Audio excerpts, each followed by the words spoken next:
Now, Ryan, tell us what is on your points for this edition of Counterpoints Friday. These are my points. All right. So I'm talking about The Intercept. The Intercept this week, we published two major investigations that at first might seem unrelated, but if you look closer, you'll see that they're linked up in a profoundly important way. So one of them is a deep look at safety inside the labs that work with extremely dangerous pathogens. What our reporter, Mara Fistendahl, has uncovered is deeply disturbing. She writes, an Intercept investigation based on over 5,500 pages of NIH documents obtained under the Freedom of Information Act has uncovered a litany of mishaps, malfunctioning equipment, spilled beakers, transgenic rodents running down the hall, a sedated macaque coming back to life and biting a researcher hard enough to lacerate their hand.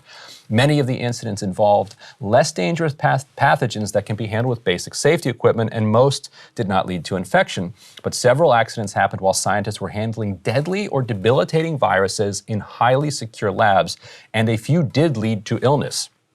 Now, those illnesses, of course, have the potential to spread and to become pandemics. Now, some of what Mara reveals in her series is downright frightening, and I'd suggest checking it out at The Intercept. Now, the second story is an investigation by Li Fang and Ken Klippenstein into a sprawling new mandate that the Department of Homeland Security has adopted for itself to police the spread of, quote, misinformation, disinformation, and malinformation on the internet. The main targets of the Truth Police are, according to a draft version of a leaked DHS quadrennial report, quote, the origins of the COVID-19 pandemic and the efficacy of COVID-19 vaccines, racial justice, U.S. withdrawal from Afghanistan, and the nature of U.S. support to Ukraine, unquote. And here we find the overlap between these two investigations. So for some reasons that I vaguely understand, and for some others that I still can't fully comprehend, the conversation around the origin of the pandemic and the efficacy of the vaccines have both become coded along a left-right axis. It is right-wing to be skeptical of the vaccines and to believe that COVID originated from a lab accident at the Wuhan Institute of Virology. Meanwhile, it is left-wing to oppose any discussion around the safety or efficacy of the vaccines, and it is left-wing to believe that COVID jumped naturally from a host species. We inconveniently don't know which one yet, but let's set that aside, and jumped from a host into humans at a, quote, wet market in Wuhan where vendors sold wild animals. But why are these questions on that axis? Under what political logic are any of those positions either right-wing or left-wing? You could just as easily imagine vaccine skeptics being on the left. And actually, in my early career at the Huffington Post, I was embarrassed at how our blog side frequently gave space to those nutty California liberals like Jenny McCarthy, who were campaigning against vaccines, making tendentious links to autism while relying on junk science. But all of it was built on top of a traditional left-wing edifice, that big pharma is corrupt and profit-hungry and should never be taken at face value, and that the FDA is a victim of corporate capture. Those are now the arguments being made by the right. And now that these mRNA vaccines aren't turning out to be as safe and effective as they were initially said to be, and are even less effective against new variants, vaccines in general are getting discredited, which is a true tragedy. And what about the partisan valence of the lab leak theory? I could easily sketch a left-wing, or at least a partisan Democratic argument for it. Here goes. President Obama, having been briefed fully on the risks of gain-of-function research, forced the NIH to pause such work.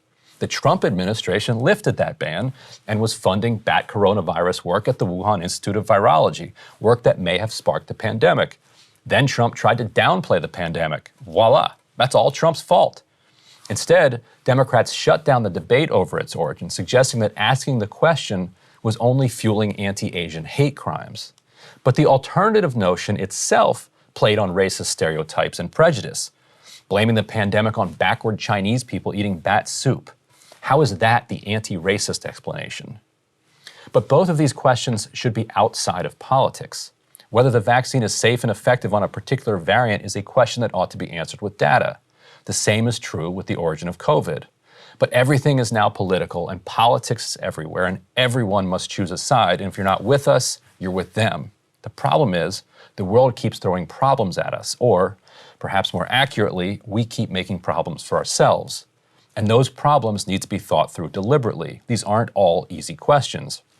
Foreign propaganda and disinformation campaigns do exist, so what do we do about them? Governments and government agencies like DHS do try to expand their scope and authority relentlessly. So what do we do about that?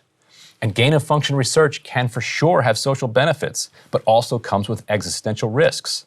Consider this, virtually all scientists who've looked into COVID's origins, with the exception of a few ideologues on either side, acknowledge that both explanations are still plausible. That means that it is plausible we did COVID to ourselves, and that alone should be cause for deep reflection and significant policy reforms. Instead, the number of labs doing dual-use research of concern has only mushroomed since 2020. So while Lee and Ken's story is going viral on the right and mostly being ignored or attacked on the left, Mara's story has not produced the sensation I think it should. Many on the left don't want to be coded as right-wing for even talking about lab biosafety. Faith in science bleeds naturally into faith in all scientists at all times. And some on the right don't actually care about it as an issue beyond its usefulness as a weapon to bludgeon Fauci and the hated public health establishment. Here's how the White House responded to our story on disinformation policing when asked about it by Real Clear Politics reporter Philip Wegman. Yeah, there was reporting in The Intercept about opportunities for the federal government to identify for social media companies different posts that contained what was perceived as misinformation about the origins of COVID, the vaccine, other things as well, such as Ukraine or the U.S. withdrawal from Afghanistan. Yeah, look, I'll say this: the administration, the Biden administration, remains fully committed to our mission to protect the security and resilience of our elections and safeguard election infrastructure. That includes combating disinformation. That is something that we are committed to. We work to protect that, protect Americans from disinformation that threatens the homeland, including malicious efforts spread by foreign adversaries,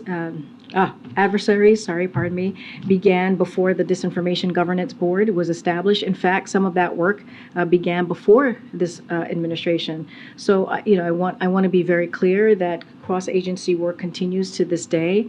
Don't want to get ahead of anything else. This is a Department of Homeland Security, so I would refer you to them. And so essentially the White House is saying that, we're doing this. And if you notice in her answer, it leans heavily on election. Cable news is ripping us apart, dividing the country, making it impossible to function as a society, and making it impossible to know just what is true and what is false. But the good news is they are failing and they know it. That is why we're building something new, a new mainstream, a healthier one, something more trustworthy, something that we are going to need in one of the most pivotal times in American history. We are building up here for the midterms, for the upcoming presidential election, but we need your help. So if you can help us out by becoming a premium member today at breakingpoints.com, we're trying to change America for the better and the entire world. So what are you waiting for, guys? Go to breakingpoints.com and sign up and help us build a new mainstream.